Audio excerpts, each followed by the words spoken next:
কাকা কি করতেছেন? দিন ইসলাম, এটা একটা নতুন অভিজ্ঞতা আমি সবার সাথে শেয়ার করতে চাই। বিষয়টা হলো স্যার এই ব্ল্যাক মাল আনছে বুঝছো, কালো বাথরুমের শাওয়ার এগুলো সবই কালো, তো হ্যান্ড শাওয়ারও কালো। তো স্যার আমাদের প্রথম বলে নাই যে সে স্পাউট নেবে না, যে শুধু হ্যান্ড শাওয়ার নেবে। উনি বলছে যে স্পাউট নেবে, তো এই শাওয়ারের সাথে স্পাউট আসে নাই, আসছে শুধু হ্যান্ড শাওয়ার। এখন স্যারের লাগাইতে হবে স্পাউট, তো স্যারে আবার বাইরে থেকে আলাদা একটা, এদিকে আসো, ব্ল্যাক একটা স্পাউট কিনে আনছে, কালো একটা স্পাউট কিনে আনছে। কিন্তু কালো স্পাউট কিনে আনছে কিন্তু এই হ্যান্ড শাওয়ারের স্ট্যান্ড কালোটা খুঁজে পায় নাই। কি কারণে?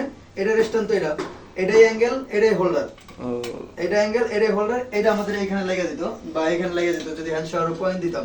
যেহেতু দেই না, এখন স্যারে বলতেছে সোহাগ আমি এত দামি একটা মাল আনছি, কালো একটা মাল পাইলাম না, এখানে সাদা একটা স্ট্যান্ড লাগাইলে খারাপ দেখা যাবে, তো তুমি এটা একটা মডিফাই করে দাও। তা আসো সামনে আসো। তা আমি করলাম কি, এখানে হুচ্ছু দিয়ে হোল করলাম, এই যে কাপ দিয়া, এই যে বুশটা এখানে লাগাবো। বুশটা এখানে লাগাবো কিভাবে দেখো, এই যে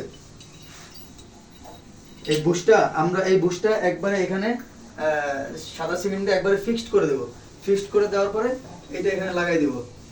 লাগাই দিলে কি হবে, আমার এই নিচে হ্যান্ডশাওয়ার ব্যবহার করার দরকার নাই, কিন্তু আমার এটা রাখার স্ট্যান্ড হয়ে গেল।